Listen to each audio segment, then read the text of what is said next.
Hello friends, super magic રસોઈમાં મિત્રો આપણું સ્વાગત કરું છું। આજે હું વરિયાળીનું શરબત લઈને આવી છું મિત્રો। તો તમે મારો વિડીયો જોજો અને તમને મારો વિડીયો ગમે તો લાઈક કરજો, શેર કરજો અને સબસ્ક્રાઇબ કરવાનું તો ભૂલતા જ નહીં। તો આપણે શરબત વરિયાળીનું બનાવવા માટે શું ઇન્ગ્રેડિયન્ટ લીધા ને એ પણ હું તમને બતાવી દઉં। એમાં મેં 10 ચમચી એટલે કે 100 ગ્રામ વરિયાળીનો પાવડર બનાવીને લીધો છે, જે એકદમ બારીક પાવડર કરી લીધો છે।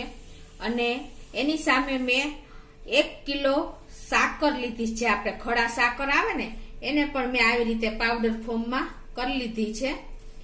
અને સામે મેં 3 લીંબુ લીધા છે અને આપણે 1 કિલો સાકર સામે આપણે અડધો લીટર પાણી લેશું, એટલે આ એવરેજ તમારે માપ આવી જશે। તો હવે આપણે બનાવવાનું ચાલુ કરીએ। તો પેલા આપણે શું કરવાનું છે, જે આ વરિયાળીનો પાવડર બનાવ્યો ને એમાં આપણે થોડું એવું પાણી એડ કરીને અને એને પલાળી દેશું। એટલે શું થશે કે એની ઓરિજિનલ જે ફ્લેવર હોય ને વરિયાળીની, એનું એસેન્શિયલ ઓઇલ છે એ પાણીમાં આવી જાય અને એકદમ સરસ પલળીને આપણે એનો ટેસ્ટ પણ એકદમ સરસ બિહાન્સ થાય। એટલે તમારે ખાસ આ જરૂરી છે।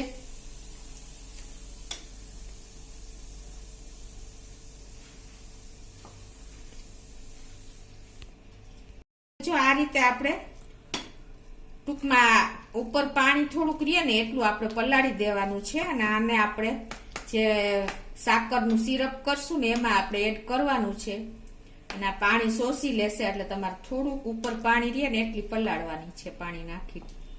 અંદાજે મારે પોણો ગ્લાસ જેવું પાણી જોયું છે।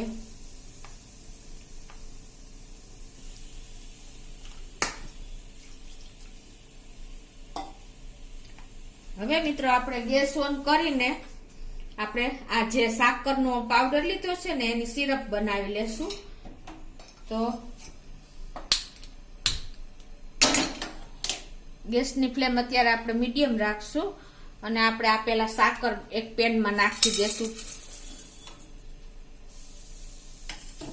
અને એમાં આપણે અડધો લીટર પાણી નાખવાનું છે।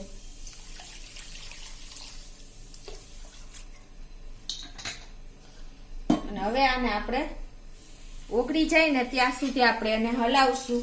આની આપણે ચાસણી નથી કરાવવાની, પણ ચીપચીપું જે આપણે લિક્વિડ ફોર્મ બને ને ત્યાં સુધી આપણે બનાવવાની છે લિક્વિડ સિરપ। આ રીતે આપણે કન્ટિન્યુ હલાવતા રહેશું। તો જો આપણે આ સાકર જે મેલ્ટ થઈ ગઈ છે અને આવી ચીપચીપું આપણું આ સિરપ થઈ ગયું છે, તમે જોઈ શકો છો। હવે આપણે આ સ્ટેજે આપણે આને ક્રિસ્ટલાઇઝ ન થાય ને ફ્રીજમાં રાખી ત્યારે એના માટે આપણે 3 લીંબુનો રસ મેં કાઢી લીધો છે, એ એડ કરી દેશું।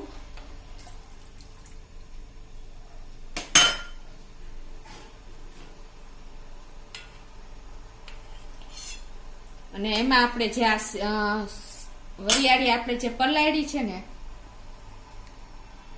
એ પણ આમાં હવે એડ કરી દેશું, જે પાવડર ફોર્મમાં હતી અને આપણે 1 થી પોણો ગ્લાસ જેવું પાણી નાખીને પલાળી છે।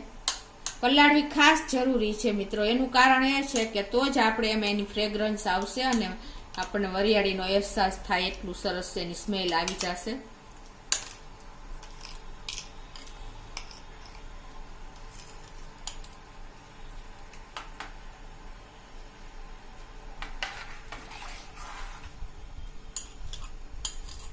હવે આને આ બધાને આપણે એક ઉભરો આવે ને એટલી જ વાર આપણે રાખવાનું છે મિત્રો। ગેસ ઉપર વરિયાળી કોઈ દિવસ ઉકાળવાની ન હોય, પણ સેજ આપણે ઉભરો આવી જાય તો આપણું શરબત ફ્રીજમાં લાંબો ટાઈમ સુધી રહી શકે એટલા પૂરતું જ આપણે આને રાખવાનું છે ગેસ ઉપર।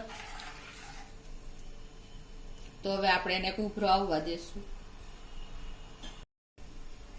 તો મિત્રો જો આપણે આ સિરપમાં એક ઉભરો આવી ગયો છે, તમે જોઈ શકો છો।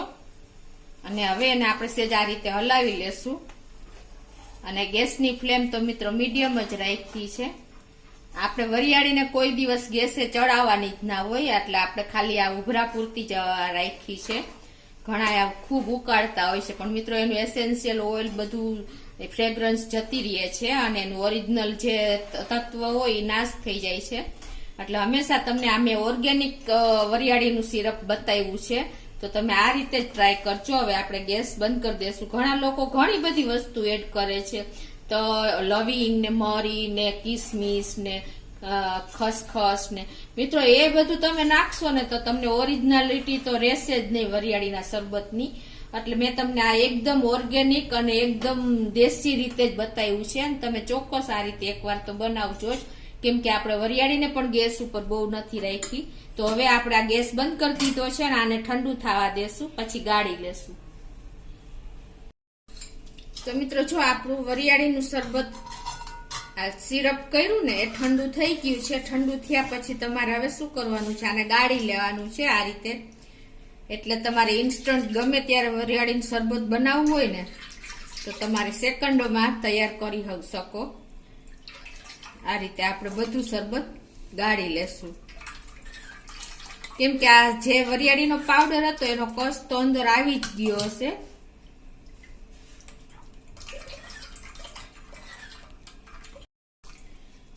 તો જો આ રીતે આપણે સાકર અને વરિયાળી પાવડર જે આપણે સિરપ કર્યું હતું ને એ આ રીતે આપણે બધું ગાળી લીધું છે. તમે જોઈ શકો છો, પ્રેસ કરીને બધું એની સિરપ લઈ લેવાનું છે. હવે મિત્રો આપણું જો આ વરિયાળીનું સિરપ તૈયાર છે. હવે આમાંથી આપણે વરિયાળીનું શરબત સેકન્ડોમાં તૈયાર થઈ જશે. એના માટે તમારે શું કરવાનું મિત્રો, તો જો મિત્રો આપણું વરિયાળીનું સિરપ તૈયાર થઈ ગયું છે. જો આ કન્સિસ્ટન્સી આવી ગઈ છે, તમે જોઈ શકો છો સિરપની. હવે આને આપણે ફ્રીજમાં રાખવા માટે શું કરવાનું છે કે તમારે આવી રીતે કાચની બોટલ જ લેવાની છે. ખાસ તમે આ નોટ કરજો. કાચની બોટલને તમારે સાફ કરીને અને તડકામાં તપવી લેવાની છે, એટલે એકદમ તૈયાર થઈ જાય આપણી બોટલ ભરવા માટે. અને હવે એને આપણે જો આ રીતે બોટલમાં ભરી લેશું ડાયરેક્ટ.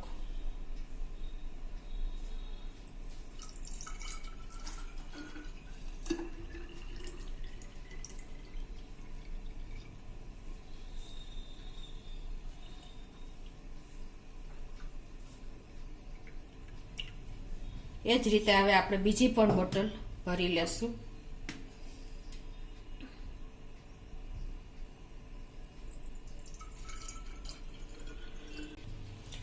મિત્રો હવે તમે આ બોટલને આ રીતે ભર્યા પછી તમારે એને એરટાઈટ ઢાંકણ બંધ કરીને આને તમે ફ્રીજમાં 6 મહિના સુધી તમે સ્ટોર કરી શકો છો મિત્રો. અને ગમે ત્યારે તમારે બનાવવું હોય તો સેકન્ડોમાં તમે ગ્લાસ તૈયાર કરી શકો છો. એના માટે શું કરવાનું તમારે, માટે જો મેં 2 ગ્લાસ લીધા છે અને એમાં આપણે આઈસના ક્યુબ 2 પીસ નાખી દેશું.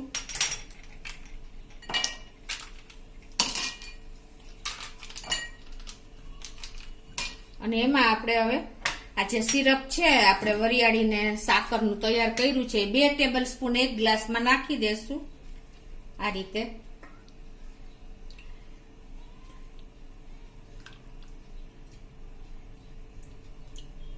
અને એમાં હવે આપણે ઉપરથી ઠંડુ પાણી રેડશું મિત્રો. તો તમારે જો આ રીતે કોઈ ગેસ્ટ આવ્યું હોય અને તમારે ઇન્સ્ટન્ટ કાંઈ પણ શરબત, ઉનાળામાં તો કેટલી ગરમી પડે છે, તો આપણા હેલ્થ માટે બહુ ઠંડક આપે છે મિત્રો. તો આ રીતે આપણે ઉપરથી એને ઠંડુ પાણી રેડી દેશું.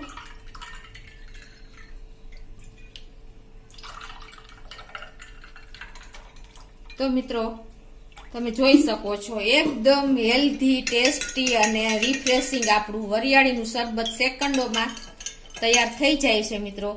તો તમને ચોક્કસ આ વિડીયો ગમશે. તો મિત્રો તમને વિડીયો ગમે તો લાઈક કરજો, શેર કરજો અને સબસ્ક્રાઇબ કરવાનું તો ભૂલતા જ નહીં.